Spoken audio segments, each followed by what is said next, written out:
Okay, now we're going to talk about story maps. Story maps is something that's fairly new in the last couple years.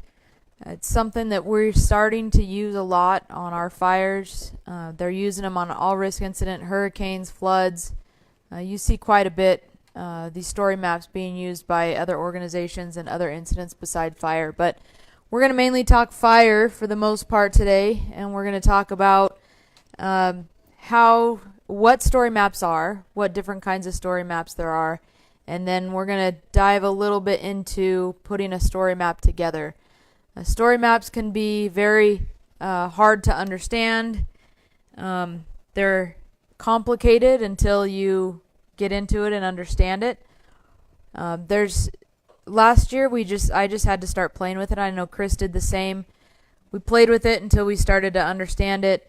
The more that we used it, the more we understood it, the more we could kind of work around in there. So again, it's another one of those things that you can watch all the YouTube videos on these that you want, but until you get in there and start playing with it, it's not really going to make a whole lot of sense. But we're going to try to touch on some of it today just because a lot of folks don't even know what story maps are and how you get in there, how you edit them, and what some of the possibilities are.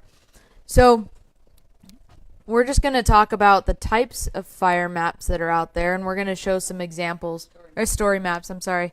So this is a campfire in California, and you'll get a lot of this layout with the tabs on it. That seems to be one that works best for all of us, but there are multiple types out there. But we'll kind of navigate through the campfire one first. So it gives you a little information on how to work the story map, and then information on maps that will be updated with the latest fire information. So you want to explain things to people, especially the maps with the perimeters. You want to put an explanation in that box so they know what it is, how often it's going to change, when they can come back and look at it. So that's just the basic information. So they had some drone images that they did. They had a drone go out and take some views of some of the houses that had burned. So here on this side you can see they have a map here. This is a map layer. It is interactive. So you can scroll in, you can scroll out.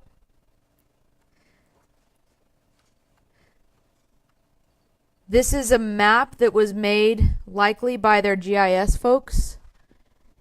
And this is a layer on top of a layer, on top of another layer with this data here.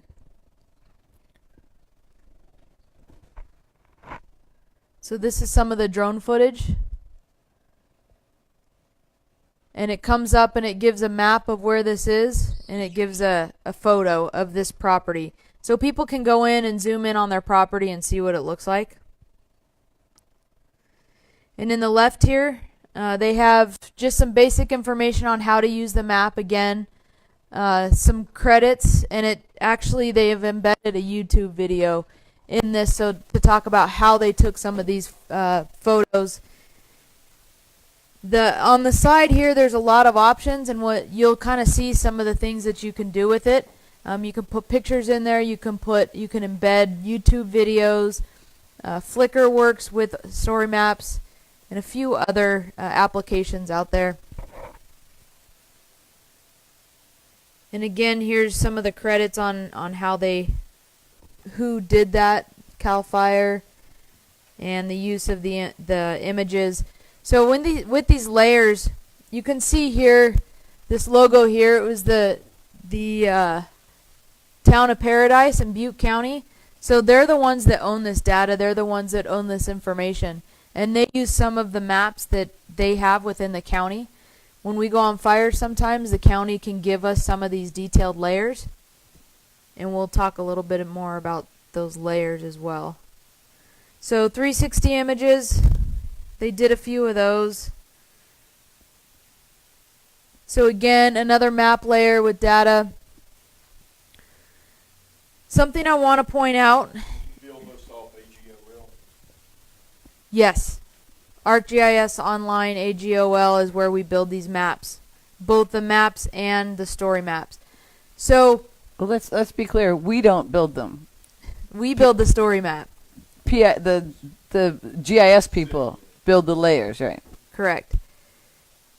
So this is where some of the stuff is going to get confusing. I'm just going to scratch the surface in case you run into this if you're working in story maps. So here you can see this box on the left, right? So when you're within a story map, as we start working through this and build one later, that is information that's in the story map. That is information that you guys can control. When you go into this, see this box is square over here? It's a little different. It's got these additional folders and tools up here. So this is actually a map application. It's a map app.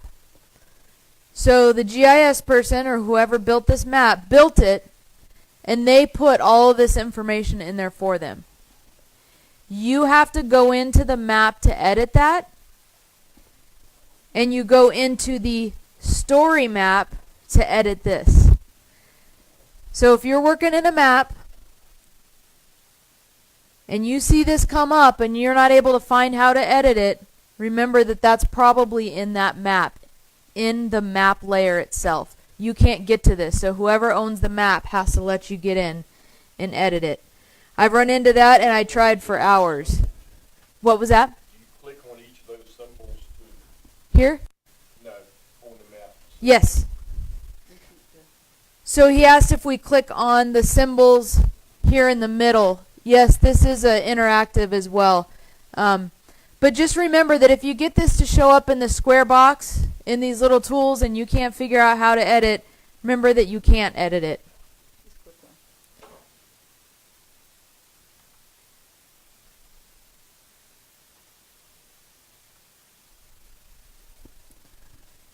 These were off of a drone as well. These are 360 pictures. So a lot of data in this map. A lot of pictures, a lot of interactive information. And CAL FIRE has drones to do this stuff. You typically won't have it. And again, interactive. So with this map application, with this map itself, they have put in a tool here where somebody can type in their address and it will come up as a dot on the map. We use this, we've used it multiple times in situations where there was evacuations. The first time we used it was on Chetco Bar. We had the evacuation zone on a map, and people could put in their address, and the dot would appear on the map where their house is, and they were either in the evacuation area or not. We had a lot of questions from folks in the call center. They would call to ask us if they were evacuated, and we were able to send them to the map, type in their address, and they could tell right away. So that little bar is super helpful. But again, this little bar is inside this map app. That is not in your story map. Two different things.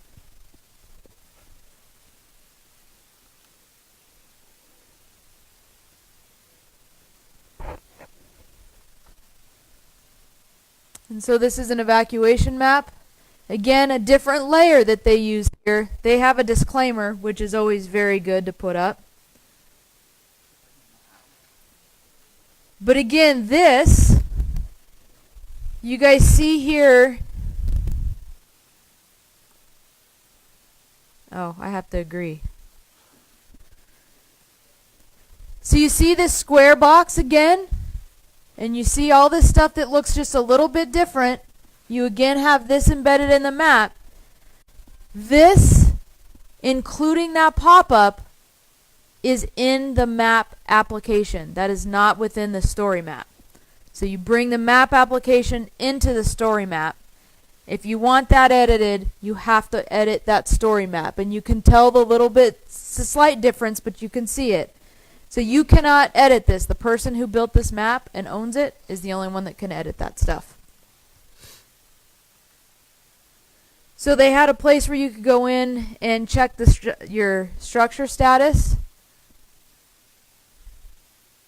Again, another disclaimer. And the find your address. And people like this because it's interactive. But this in itself, as far as information, the visual that you can get from this is so much different than anything you can get anywhere else. They have a before and after.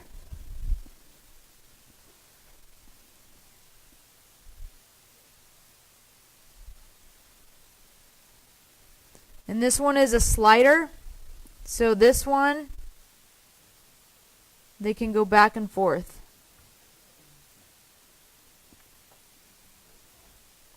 I want to bring up something. Remember we talked before about how people feel about maps? They really are passionate about being able to see things, and especially in the case of evacuations. But I have to tell you, Story Map and any other social media tool you use that uses maps is only as good as the maps that are produced, and this is not within our control.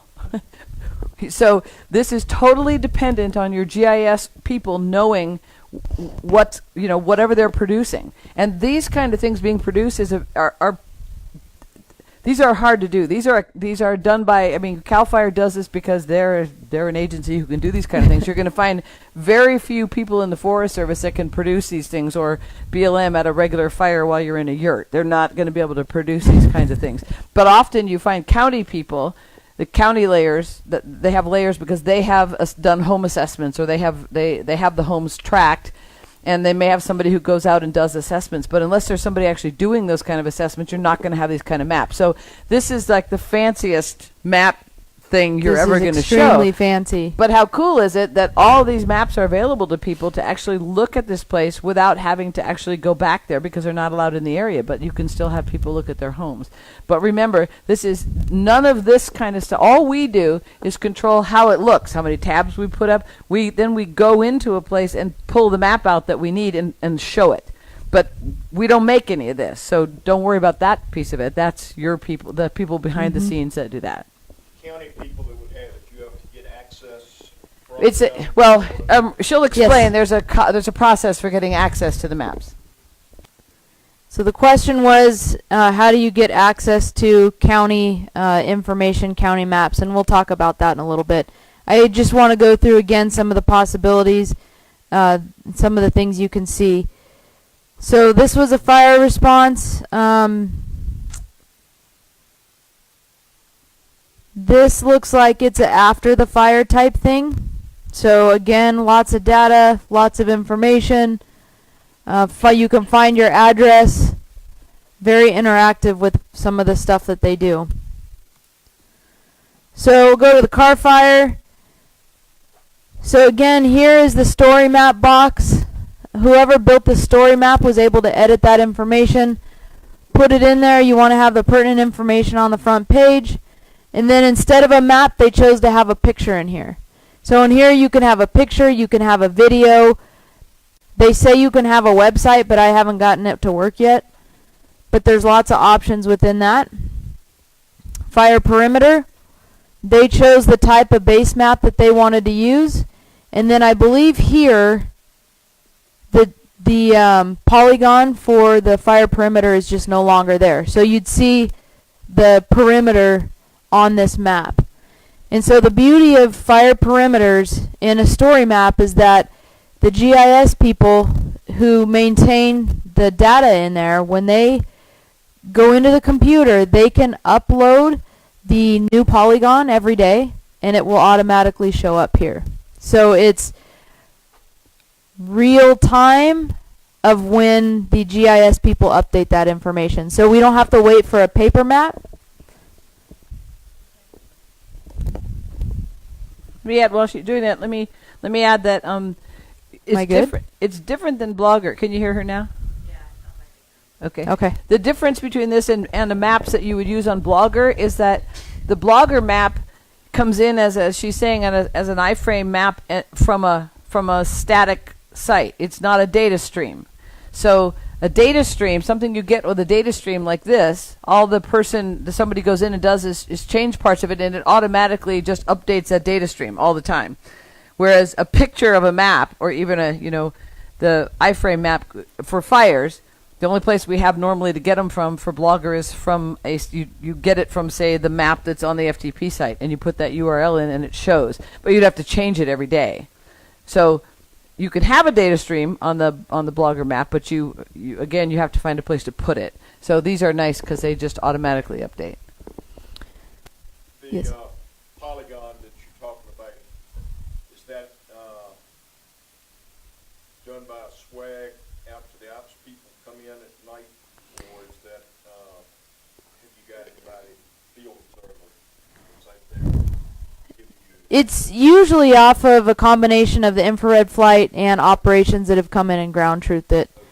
So it's whatever they end up drawing in to get the acres for the day. It's the same polygon that you're going to have on your map that you get every day, unless they get a flight or some significant change. They'll update that in the middle of the day. Again, that's dependent on your GIS folks and the data that's available. But once they upload it in their system, it'll automatically update here. So you can see some of their disclaimers here. This is a map of the car fire perimeter overlaid on a pre-existing map of the area. We had a fire last year where we had a Google Earth layer on the bottom, and the homeowners thought that they could zoom in to see if their house was still there or not. And several of them who had lost houses went in and thought that their house was still standing. So it was a little rough on those people, and it was a lesson learned for us that we always want to make sure we put in there that that's just a regular pre-existing map of the area. This also talks about the perimeter data is updated based on a variety of sources, including infrared flights, information brought in from the firefighters. Perimeter will update automatically when the information is processed by the incident management team. This often happens late at night and in the morning, but can occur at any time of the day. So again, a disclaimer in telling people what that expectation is so they don't think it's happening real time. And then it has a link to InsaWeb down here, so you can put links in there as well. Google Maps is data in Esri product. They talk to each other. They talk to each other. So when we get into putting maps in there, there's several different types of maps. You can put a Nat Geo layer in there, you could put the Google layer, all different types of layers that you can pull in.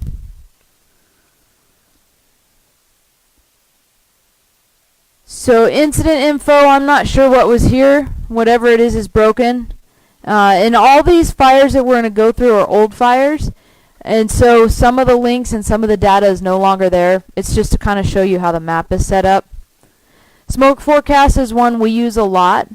And this one you can't reach it, but you can pull up the smoke forecast that the National Weather Service puts out, and you can link straight to it. So whatever that National Weather Service has in their system, it'll be an actual live play out of what's predicted of where that smoke is going to go for the day. Some fires it's not available, and some it is available.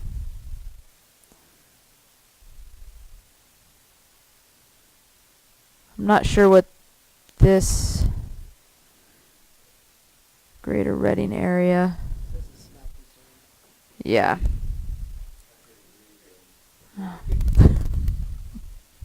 Cal Fire. So you can see here you have another one of these different boxes. It's orange. All this stuff is embedded into this map app. So you will not be able to edit this information here. The person who has the map, which is whoever this is here on the left, that GIS logo, whoever that is who owns it. And the only issue you'll have with this, it doesn't matter, it's great, except if there's something wrong on it. And it will, though. Sometimes they'll put the boxes on the left. And the reason I figured out how this works is because when I got my map app and put it in a story map, there was the information in the map application was on this side. And when I put my information in the story map, it was laying right on top of it. And you couldn't read one under the other. And I couldn't get rid of it either. That's so, there's the layout. There are standard layouts you choose from, and the standard layout has our information on the left. So the map people need to know their legend has to go on the right, if it's going to be a map. Otherwise, our box will go over it if you have a box in there. But the other part is I had one show up, and something was wonky about it had a wrong date or start time, or there was some information that was wrong. And you can't, whereas you're normally used to being able to change things yourself, you couldn't change it. You had to go to the map people, they had to update it and fix it themselves, and they were busy producing other maps for operations, and they didn't have time, and you're stuck with it because you don't have control over things like this. So progression map, again, this progression, fire progression, all the data comes from the GIS folks. So all we do is they make this for us, and we just import it into the story map. So we don't do any of this. This is all the GIS folks. And they actually do, I think that left side there with all the colors and the little legend here, I think that is included in this map application that they made here. So again, another structure status.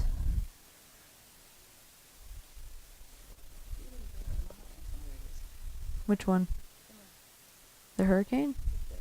Okay. We're not there yet. So structure status. I'm not going to get into what that blue box is. That probably will confuse people. But again, just another function, another layout, a different way of displaying information.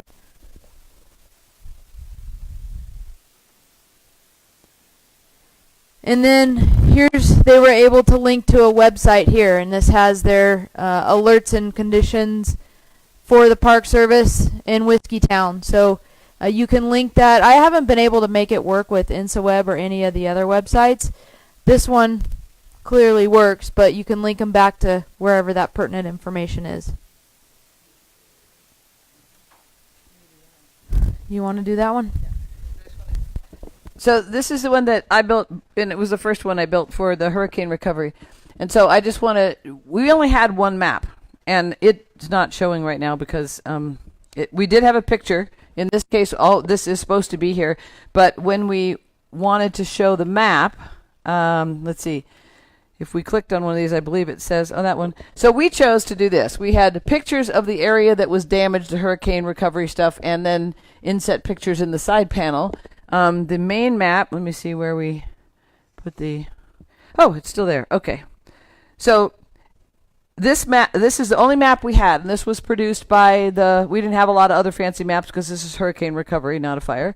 And so it had the legend there was generated. It was interesting because we generated the top half of this, like we wrote this, and see the legend. The legend popped up automatically associated with the map. So they didn't overlap, but they complemented each other. I'm not sure. It showed up on that side. Many things happen in story maps. I don't know how it happens. It's magical. And that was one of them. But when we had some issues, I had to go back to them to work on the legend. I couldn't work on the lower half of that. I could only work on the upper half of it. But we just had this one map. You can also adjust how the map shows. Like, do you want it over here? Do you want it, whatever the default position of your map is. But then it allowed us, we wanted to show people the number of places some pictures of the places where recovery was going on.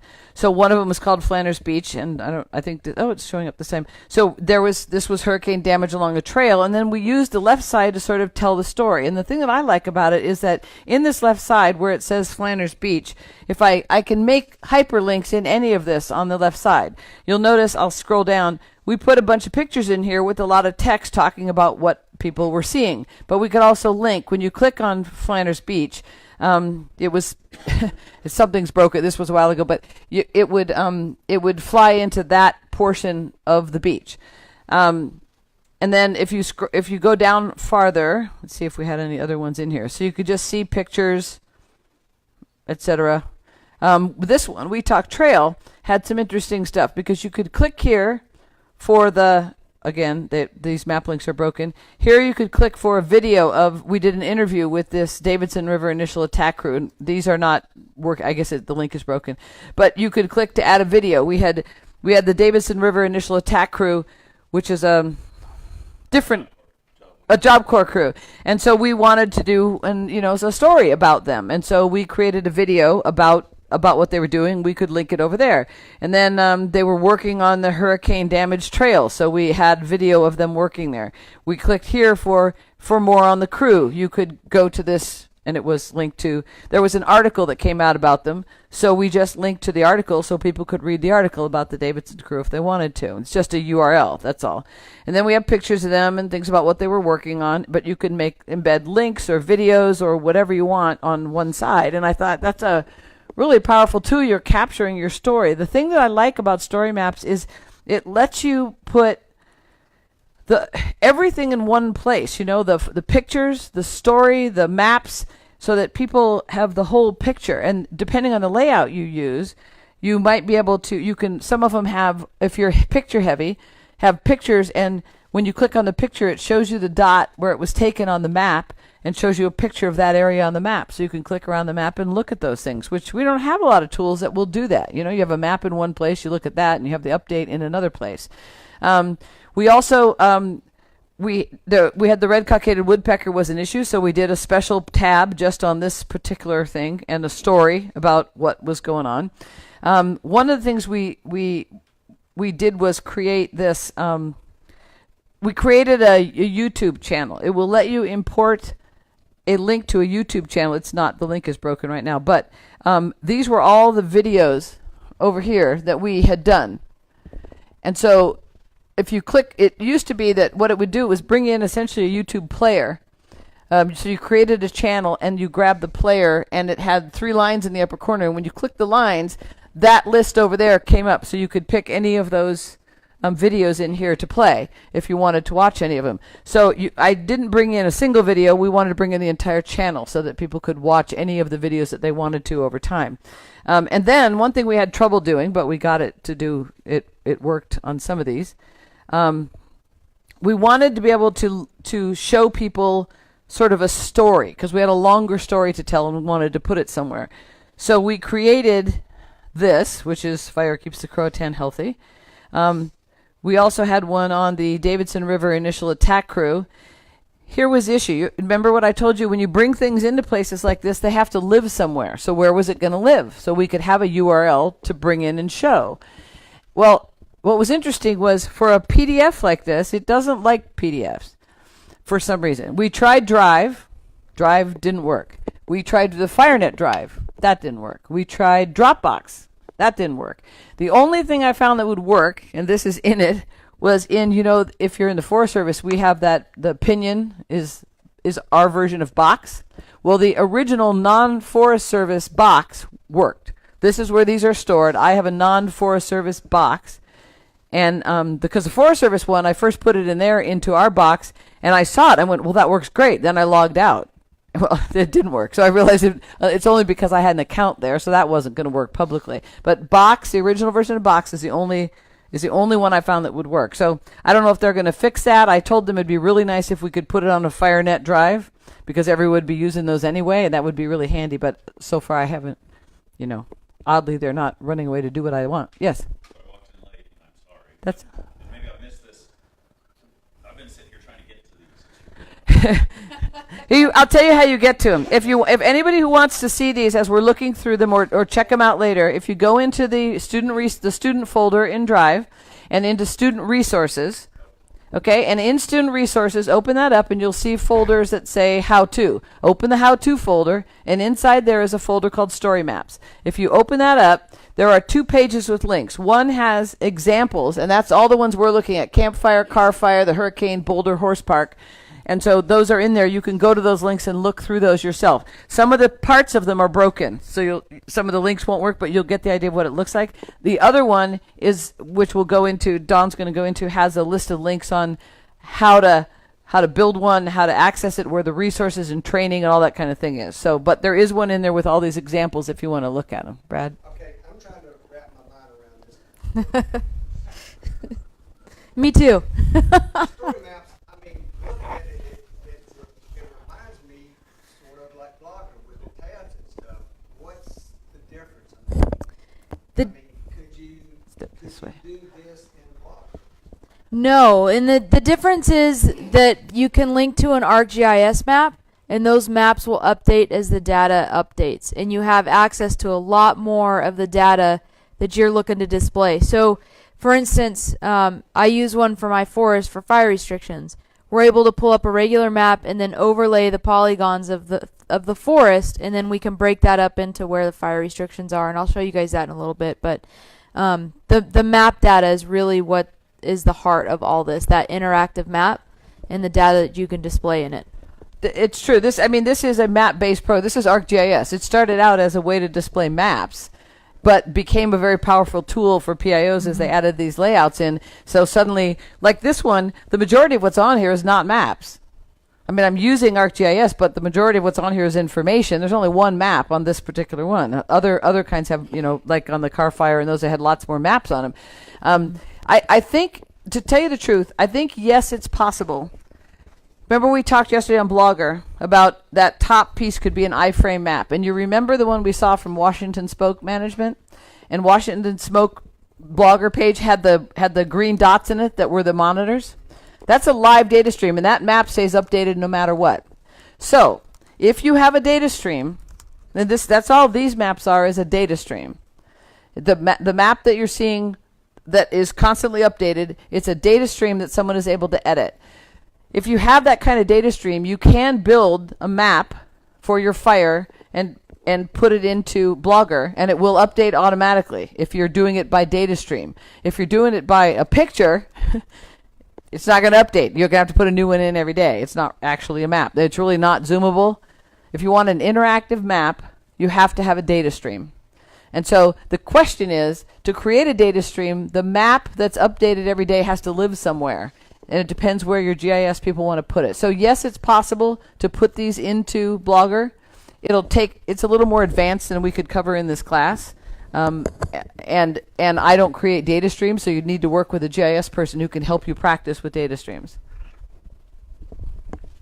Anyway, that's all I want to show you on this one.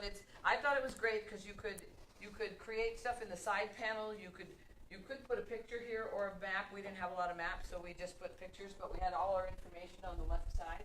This one also we created, if you click on this tab to the upper left, the NFSNC, that's just a direct URL to the forest page for the National Forests of North Carolina. You come forward with your thing.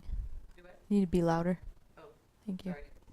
So you have that tab, and I had no trouble, unlike Don did, putting in a URL you can make any of these tabs can point instead of to a page can go directly to a website, or like this, you can make it appear in here, small, large, take the whole page, whatever you want to do with it. You can make it appear a lot of ways, and Don will show you the back end of, I think, the working end of this. Mm-hmm. But anyway, so that's one we did for hurricane. Thank you. So, Boulder County wildfires, this is a different type of story map. It's a different layout. It's going to display the information different. You can see here on the left, instead of the tabs on the top, you've got little dots here where you can scroll. And this one is going to have your main information here, and everything is going to be on a side scroll tab. So you can hit this button here on the bottom and scroll through the information. And then you can come over to the left arrow here and you go to the next page. So these are locations of wildfires. I would imagine the data is probably not going to be... Oh, there is. So that data is still active. They haven't taken this information down, so it still shows up.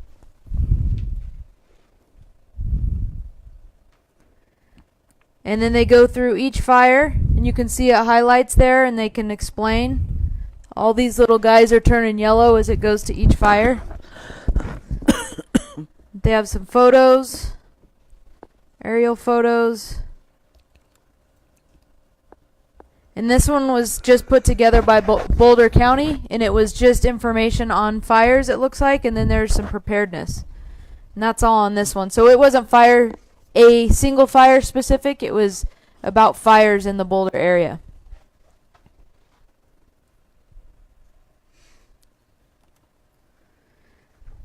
Again, another type of story map. This is different. They decided to put a short video, in the main piece of this. And you can see we're going to scroll through. It's just a different layout.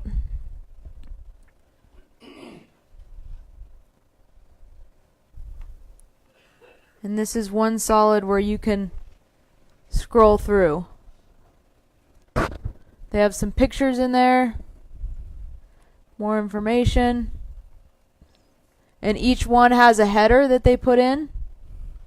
And so this one is pretty basic, pretty bare bones, but it still puts it in a very nice format. This is very long.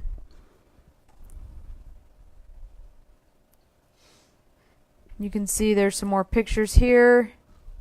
And then you come down and they've embedded a video from YouTube.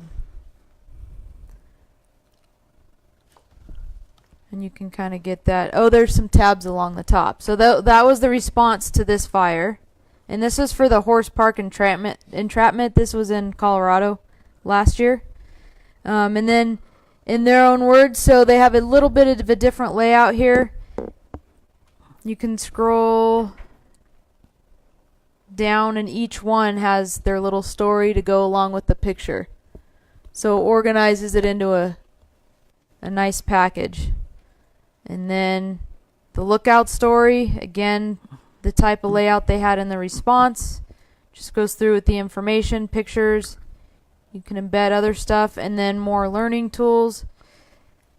So these are, you got a header and then some videos walking through the entrapment, and then information with the Lessons Learned Center here. So it'll take everybody back to where the website houses this information on the Lessons Learned.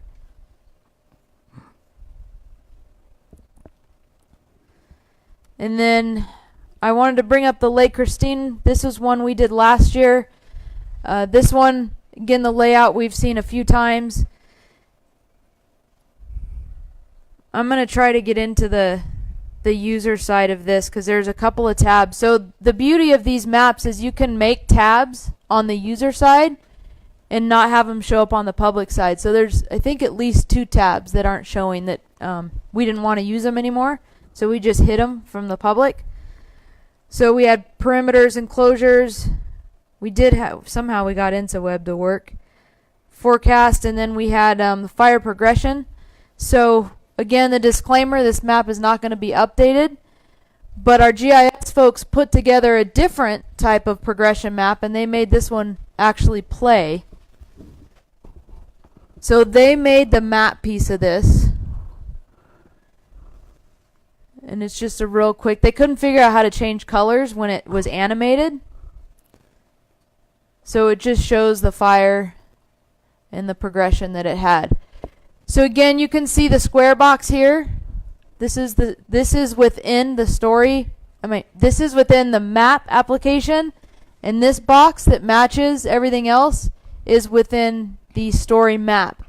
And those of you here in the building can probably see behind here where it overlapped. See that little bit of overlap? This is the one that it took me hours to figure out that I couldn't edit that map application. It was very frustrating.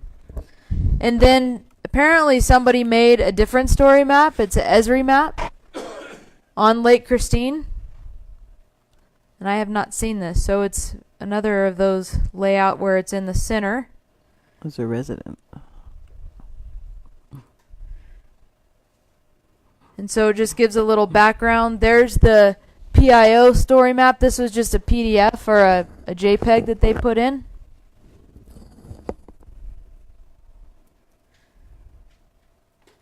A little more information.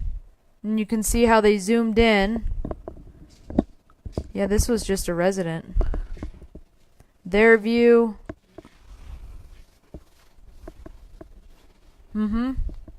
You'll find story maps for all kinds of stuff.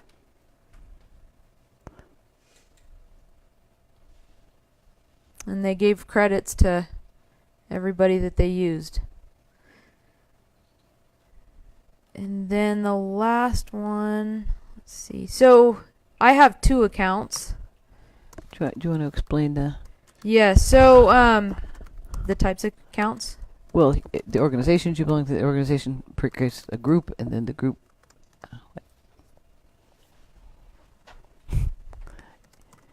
Remember your password. hardest thing we do, right?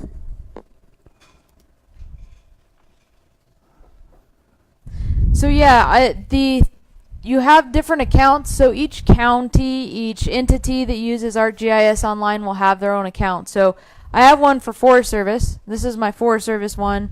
And then I have one for fires, which is under NIFC, the National Interagency Fire Center. So those of you that are going to be using ArcGIS, or those of you that apply for an account, you want to make sure that you apply under the correct entity that you're going to be working in. Which is? The NIFC, and we'll go through that here in just a minute. It's a NIFC account if you're going to use it on a fire. Mm-hmm. But if you're going to use it like Kathy had talked about using one for a project on a forest, that would be under the U.S. Forest Service account. We did the Croatan on a U.S. Forest Service account because it was Forest Service, but it wasn't the fire, so we used a different account for it. So if you're going to go in through fire, that's who you request an account through is NIFC. So who can get a Forest Service account or NIFC account? Is that tied in? We'll talk about that here in just a minute. So this was a map that we made for the Forest Service. You can see it's owned by the Forest Service here. This was the map application, so we made this map. I didn't make this map because I don't have these kinds of skills.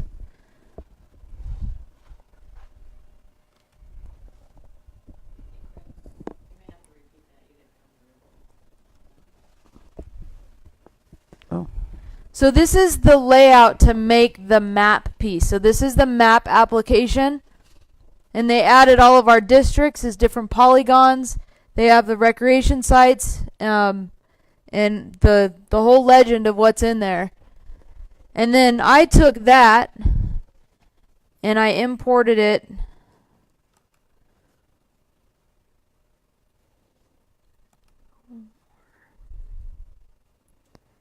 into a story map.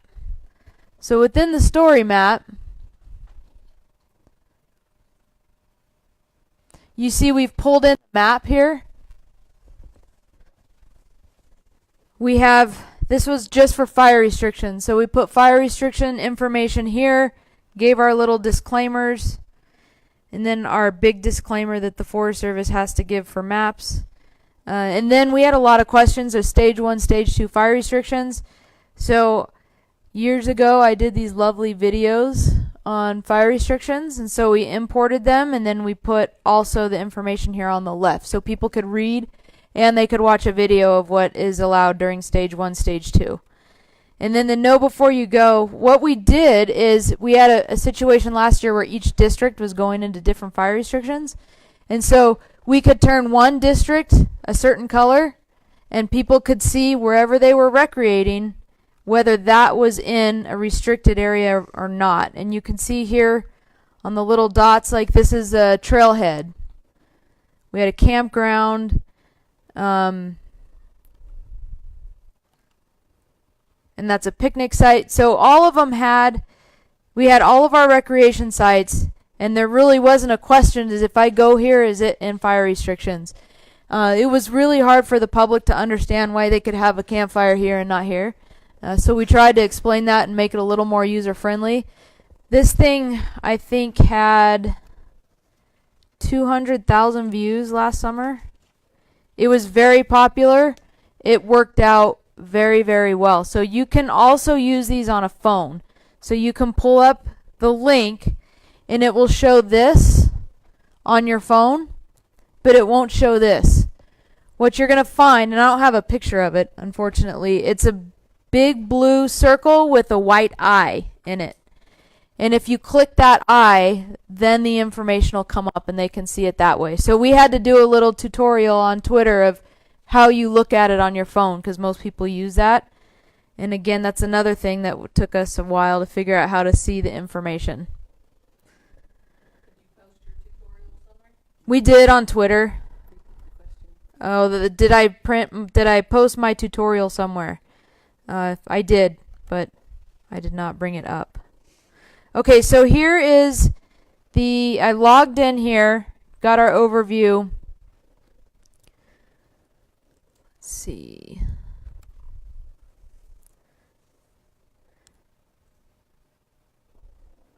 had to go in the rules. Okay, so the first place you go is here. And this you have in your student folder. There it goes. So this is the rules and guidelines and appropriate use. So accounts in the NIFC.org are available to any personnel involved with active incidents or projects related to those in the following section. This includes any partner agency, federal, state, local, cooperators, and contractors. Accounts are available for all incident management team levels 1 through 5, including burned area emergency response or BEAR teams. So you have to be active and upcoming wildland incident response, prescribed fires, fuels treatment or data collection, both for prescribed fire and mechanical treatments, all hazard incident response, fire planning and data sharing for wildfire response. And users should not store previous year's incident data in the NIFC.org. So they want to keep everything clean. And then if you're going to use it for any of those purposes, you can apply for an account. Does that mean only on federal lands, those activities, or does it mean This is, I believe it's both, because it has, where did that go? Partner agency, federal, state, local, cooperators, and contractors. Yeah. it doesn't specify land base? No. It says we have access to Right, and yes, if you're gonna deal with fires on your land, then yes. That I asked them specifically about fires on, because I knew we'd have state people here, and I said, so if they're state fires, can they? Said if they're dealing with fires, they can have an account. because I used to have an account of one of the NIFC accounts, but I was on the blue team as a trainee, and since I have disengaged with the blue Well, they will get rid of If you you're if you don't associated with if the you're blue not team. if Yeah. no if you're I mean, they'll get rid of that association if you're not there. Yes. So, if you meet the criteria, come into here, and that criteria, if anybody is wondering, is this rules of behavior. So you can scroll down and you can learn a little more information here, but you can scroll down to request a new account. And so you're going to click in there and you can do your request to get an ArcGIS account. Once you get in, you will see this page. And so you have incident resources, you have training resources, field resources, and outreach resources. You also have data layers. But as a PIO, if you go into outreach resources,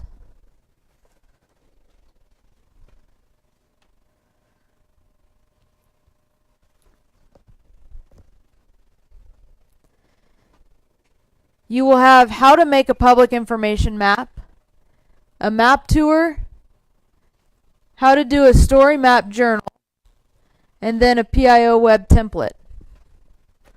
This template is your base map. So they've put together for us to be able to use this map. And we're going to quickly throw one together and just kind of show you how it works. Again, it took me all season last year to try to get somewhat useful in this tool. So don't think it's going to take just one little example to make you understand it. It's a little bit rough sometimes. So the first thing I'm going to do when I go in is I'm going to save this as something other than this template. North Carolina test. Oh, I already did that. Let's see. I was playing with it earlier.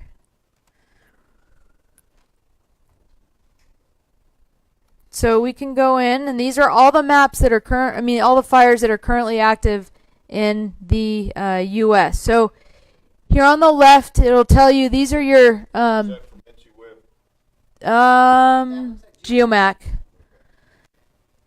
So we have no control over this information. This is all populated from the Geomac database. And then they also have fire perimeter, which that we don't have any up right now. During the summer, those are up.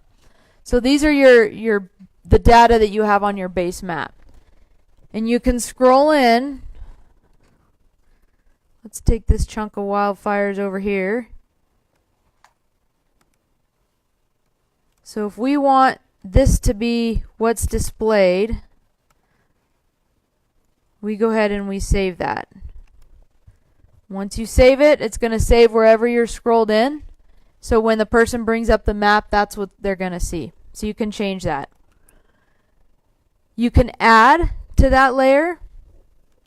So you can search for layers, and there's a whole heck of a lot of stuff here. So this, when you add, you have a place of where you can look to add layers. My content, which I don't have any layers for this. Favorites, groups. So they make groups for incident management teams, or for like the Forest Service, we have a regional group, and they can put data in there. Or ArcGIS Online, and these are all the public maps. So you can look for any of this stuff here. You can use any of that. You can search it.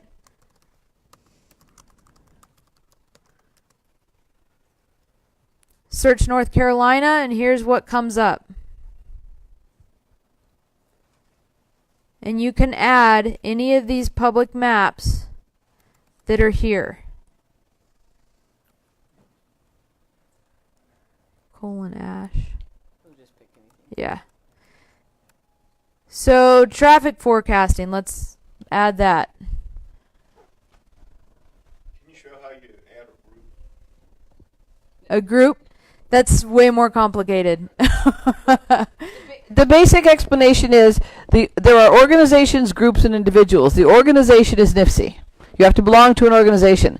Then within NIFC, when you go to a fire, like when I was on the hurricane, they did it for me. They created a group that was myself and 2 GIS people and our plans guy. That was all that was in our group. And it means that anyone within our group has access to things produced by our group. So when GIS would produce it, they'd put a map in there, and I could go get it because I was part of the group. So if you're part of the group, you can access anything produced for that group. There are also some organizational things you can access that are generic. Sometimes there are NIFC layers, and there are ArcGIS layers that you can access. But the only things within your group, now as far as I know, it is NIFC that creates your group.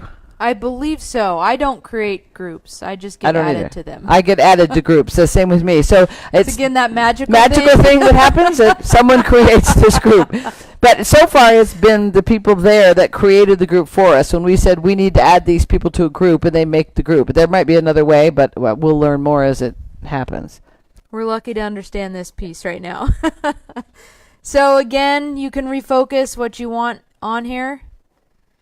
You can turn things off and on. You can edit in some of these. Here we go to our content. And there's little edit buttons. You can move stuff. You can add things. Generally, though, this is what the GIS people do. They make these maps for you. But there are some times where if they don't have a choice, or if they don't have time to make you a map, you can use just this base map with this and at least get something in there. And then you can change the map later. So let's just go ahead and save that. And then go back. Let's see. Home. And now we want to make a story map with that map that we have there. So the little waffles again. So you have all of these things, but we're going to work in story maps.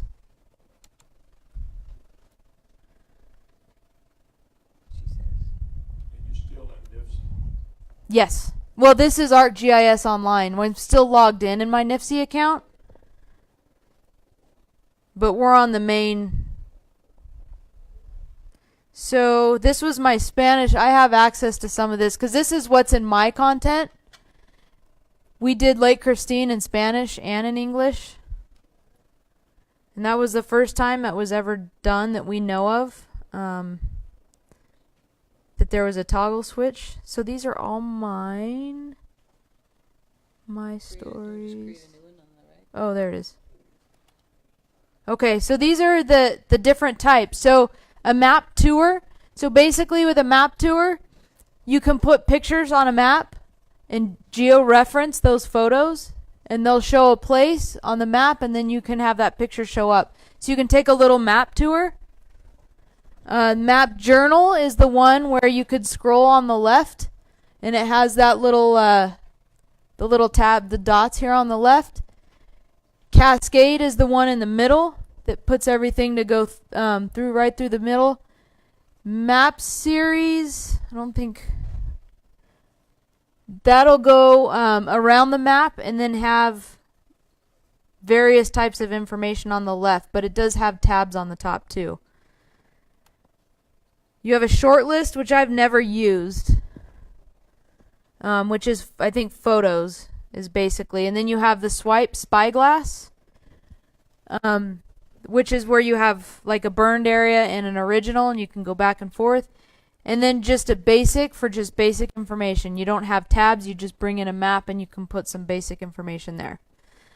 They do have some beta stuff out, which I'm kind of excited to play with this year. The beta version is basically a map where you can pick different types of maps within the tabs. So you can and I think that's what that what was the first one we looked at? The first fire with the swipe on one of the tabs.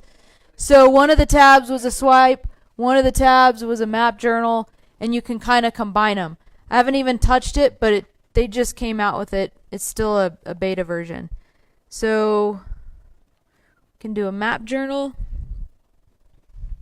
Just picking one. So floating panel or side panel. Go with the side panel. We want to do social media.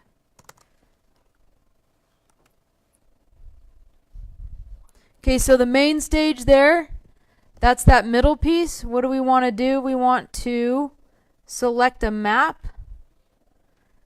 I'm going to go in my content. What did I name that?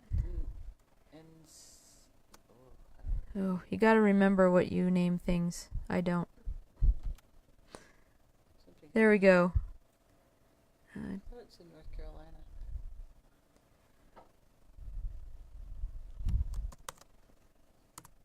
There we go. There. You can go in and you can change some of this stuff. Describe what you're doing, 'cause So I can't see you.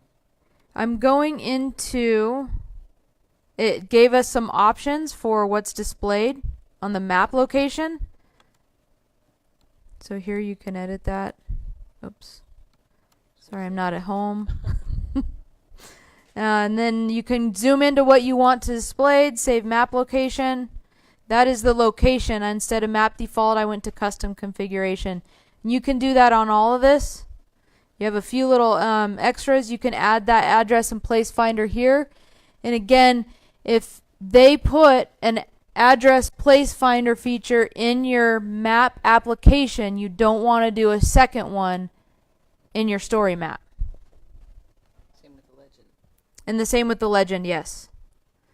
And then If you accidentally do that, and there's two, then you can go back and edit that out. Just turn it off. active fires. And Now you you're can, working on the side panel. yes, so, thank you. So what I just did, that gave me the next section to fill in this left side panel. So what I typed was just active fires, that's the body, and then what we named this is up here on the top. Then if you want to add another section, so you want to add the next roll there, you're going to hit add selection, and you're going to add section.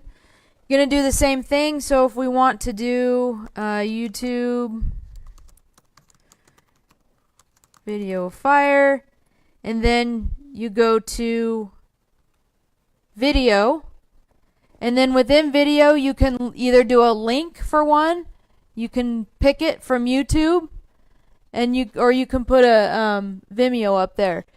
So this is where we like to go back to that FireNet suite or your Gmail and have that YouTube channel, and we can link straight to the videos in there. So if you want to put your public meetings up, you can do that. If you have them up on YouTube, you can put public meeting for this day and put that up there, and you can change it. So to do YouTube, you just drop the YouTube link in there. Do you have a YouTube video up? No. So There is a video up there, an emo YouTube video, right in the top in the. oh, Oh, you just speak. here, hold on. Don't yell at me, computer. I don't know what it is, but it's a training we did. All right. Stop it so it doesn't play.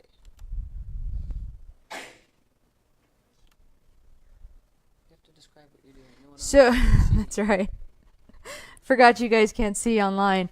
So I went into a YouTube video, went to the share button. What comes up is a link. Copy the link. And then you go back into your map. Gotta find where I was now. Should close some of those. Yeah, right? All right, let's work our way down. That's not it either. There we go. So you go into the YouTube link, drop that link into there. You always want to check it. Select this video, and then you can either have it fill the section, which sometimes it goes up underneath what you've written on the left. You can center it, fit it, or a custom. I've always found that when I make these, I have to set custom because they don't really fit. Put your text in there for your what is it? Your compliance. 508. 508 compliance. And then just talk about what this is. Training video. I can't spell. What you'll see is that notice here it says side panel content. It automatically switches from main stage to side panel. So as soon as you're done with the main stage, you say it's going to switch you to side panel. What do you want to go in the side panel? So there's nothing she did to choose it, but it's going to automatically push you back and forth so you remember to do each part. And then you work on this in each part. So within this left side panel, you have an option to add a picture or a video. So again, you can link another video or a picture. You can center it. You can do all kinds of things with the text. It's a little bit limited, but you can still change things around, text size and color. You also have the option to link to a website there, a URL. And believe this puts an option to make the video bigger or whatever you put in there. Okay, so once you get in there what you want, you hit add.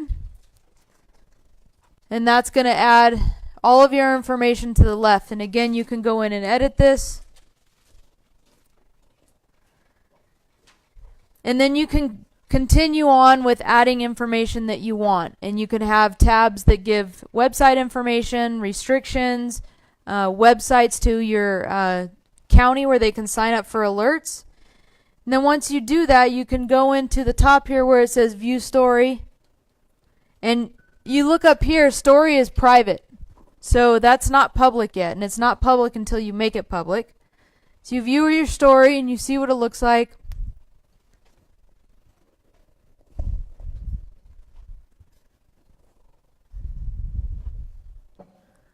That didn't work there. It went back to making a story. Let's go ahead and save that. Try that again. There it is. So you can see the map went into where we zoomed. We have our information here on the left. And then it's light color. It tells you what that next tab is going to be. That's the YouTube video.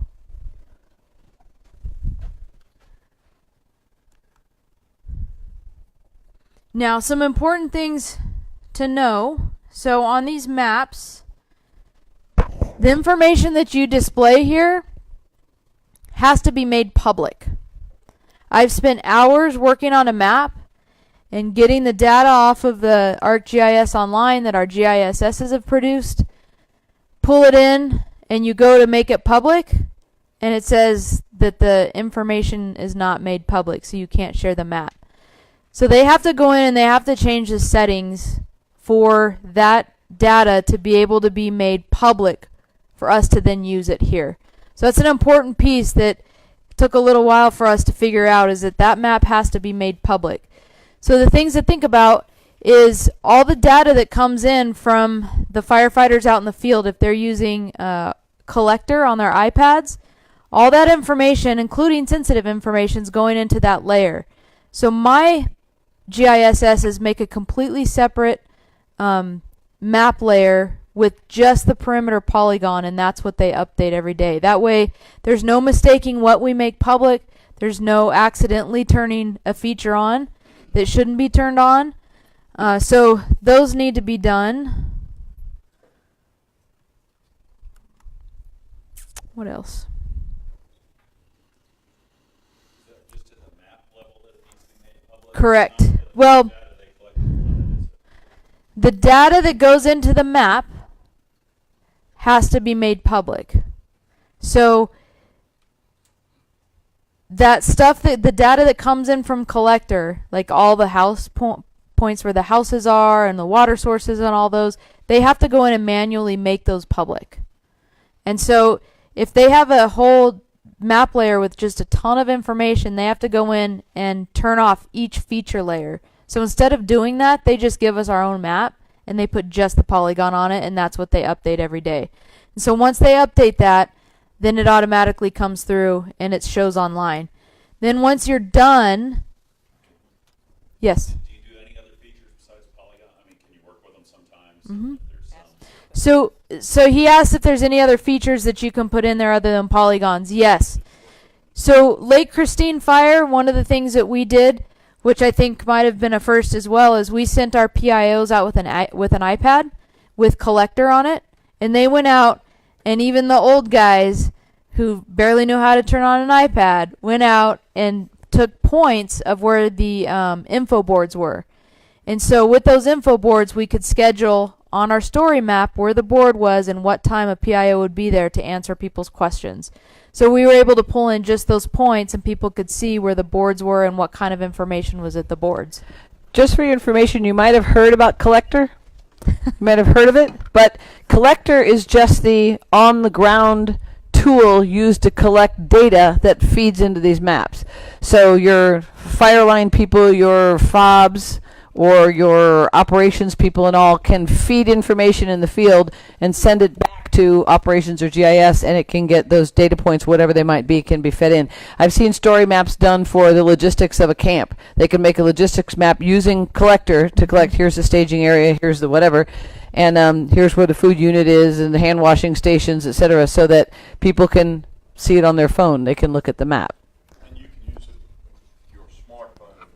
So the question is, can you use it with your smartphone? You can.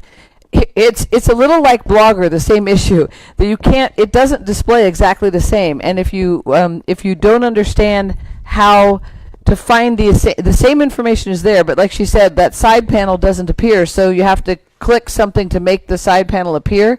And the same with Blogger, it'll show you just the main thing, but to get the pages to drop, you have to hit the clicker. And the only issue with that is that if you don't know that there is other data, you think you're just, all I have is a picture. Oh, that's nice, it's the map, but there's no legend, there's no nothing, and they don't know that there's something else because the only place they've looked at it's on their phone. If you've seen it on a desktop first, you'll know there's other information and try to find it, but if the first time you see it is on your phone. But As far as sending it, you can use your phone. You can. yeah, Yeah. Collector's an app, so it'll You won't be able to read everything as good as you would on a laptop. look. Collector's an app. It can go on either your phone or your tablet. Survey one. Say it again. Survey 123. Survey 123 is the same.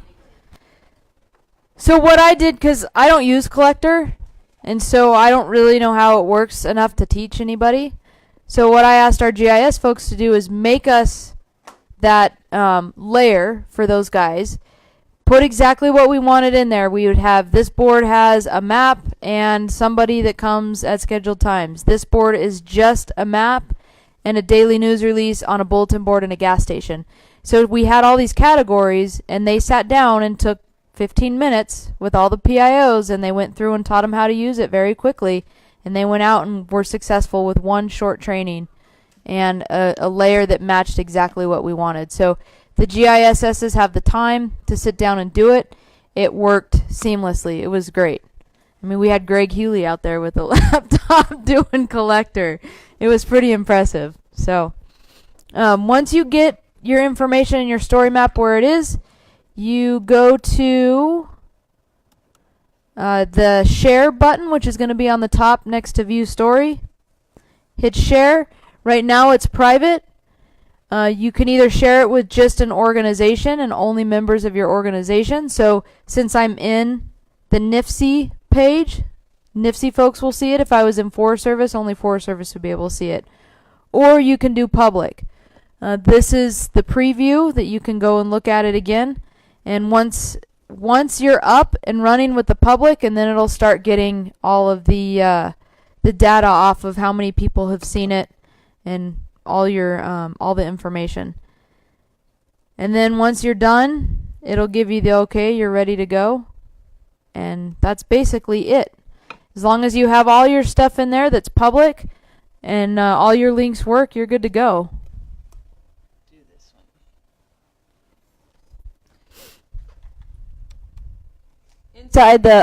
Inside the student folder, Thank you. again, is one called Student Resources. Inside Student Resources, when you open that, you'll see one folder called How To's. Open How To's, and you'll see in there a folder called Story Maps. And inside Story Maps is this document. And we put a bunch of links on there. Some of them are to create an account, to ask for an account. Some of them are places where you can actually play with it and try to create your own, which we're going to do here in a minute. Other ones are for, the best one for, I think, this, let's see, where is it? They have a lot of videos. It's down at the bottom here. There's a video. Oh, is it on another page? Must be. Oh yeah, this one, resources. This one that says resources. It's number 9. That one, when you open that, has a whole bunch of, I'll just show you what it has on it, but it has a whole bunch of stuff on all kinds of learn how to make a story map, 5 principles of storytelling, how to choose an app application, tips for story map success, all this training. It has frequently asked questions. It has Esri videos over here on the side. Use that page because that has so much information for you about how to do this.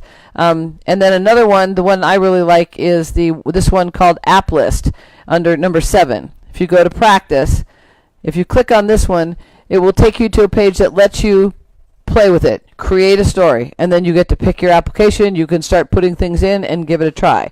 So we're going to go to practice. Are you done with the? Yeah. We're going to go to a time period. We're going to practice a little before lunch for about a half hour here, and then we're going to come back and practice again after lunch. So for people online, go use the links in that document and practice yourself. I mean, this is, again, like we said, it's like driving a car. You know, I can tell you how to drive it all day long, but until you get in there and try driving, you're not going to know how to operate a car. So the links are there to give you all the information you need. Read the resources. Go to create the public account so they can play with it. Well, that apps one you can play with as well. You don't have to create a that's public right. account. Okay. You can create up here a public account to go play with it. That allows you generally, you won't have access to, just like in the other one, you won't have access to any, you'll probably be able to find ArcGIS maps. If you want to bring in a map and, where it says add a map and you go to your content, if you look under ArcGIS, there'll be generally publicly available maps around the United States. You could just pull something into practice. The same with when you go down to the one that says, I think it was number 7, that's it. It'll let you do the same thing. It'll let you create, you can go here, the one that says app, that ends app list. Both of those will get you in to play with it and to practice, and I highly recommend that you do that. It's a good way to see how it works and everything.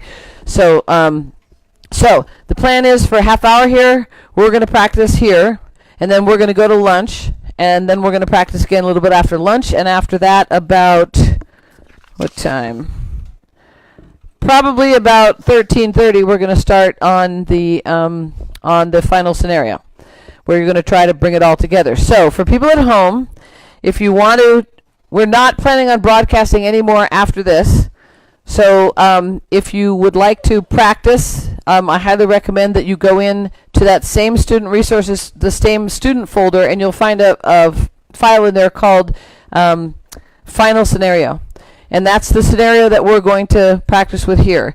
And I'm just going to have everybody here is just going to practice using the scenario that's there and the communication strategy that's there to build a social media strategy and put some of the tools together. And I ask that everybody online, if you've created a false Facebook page to practice with, that's great, but go into settings, into general basic settings at the bottom. It says delete account. When you're done with it, please delete the account. Work on your blog. You're gonna build a blog, build a Facebook page, use Twitter account, all kinds of things. So practice at home if you want to, and feel free to use any of the materials that we have in there. And I hope the resources folder is useful to you. It has a lot of information in it. So thank you for attending online, and that's it. Thank you.